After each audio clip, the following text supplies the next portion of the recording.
Solve 4 raised to the x squared minus 3 power is equal to 32 for x.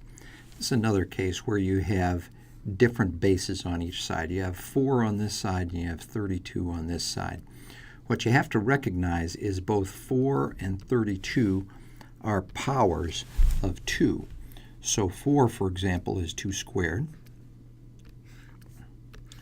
That gets raised to the x squared minus 3 power. And 32 is 2 raised to the 5th power. Now, using the laws of exponents, this 2 gets multiplied by x squared minus 3, and when you multiply that, you get 2 to the 2x squared minus 6 power is equal to 2 to the 5th power.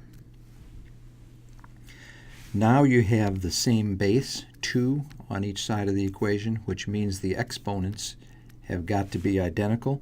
So 2x squared minus 6 is equal to 5. That right there is a quadratic equation, but it does not have a linear term. So you can go ahead and add 6 to both sides of that equation. When you add 6 to the left-hand side of the equation, you get 2x squared. When you add 6 to the right-hand side of the equation, you get 11. Next step is to divide by 2. And when you divide the left-hand side by 2, you get x squared. And when you divide the right-hand side by 2, you get 11 halves. Finally, the last step, take the square root of both sides, and don't forget, when you take the square root of the left-hand side, you get x, and when you take the square root of the right-hand side, you've got to put a plus or minus in there. So those are the two values, x equals positive square root of 11 halves, and x equals negative square root of 11 halves. Both of those will solve this equation. This is probably not too bad of an example to check to see if that works. We'll just check one of these. I think it'll be clear when we check one that the other one will work. We'll go ahead and choose the positive square root of 11 halves. So what that's going to be is it's going to be 4 raised to the x squared power, and the square root of 11 halves squared is 11 halves minus 3. And that will be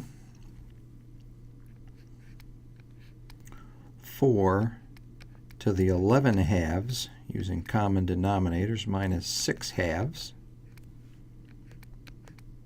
because 3 is the same as 6 halves. And 11 halves minus 6 halves is 5 halves. Now, is it true that 4 raised to the 5 halves power is equal to 32? Well, one way to write 4 in this case is 4 to the 1/2 power raised to the 5th power.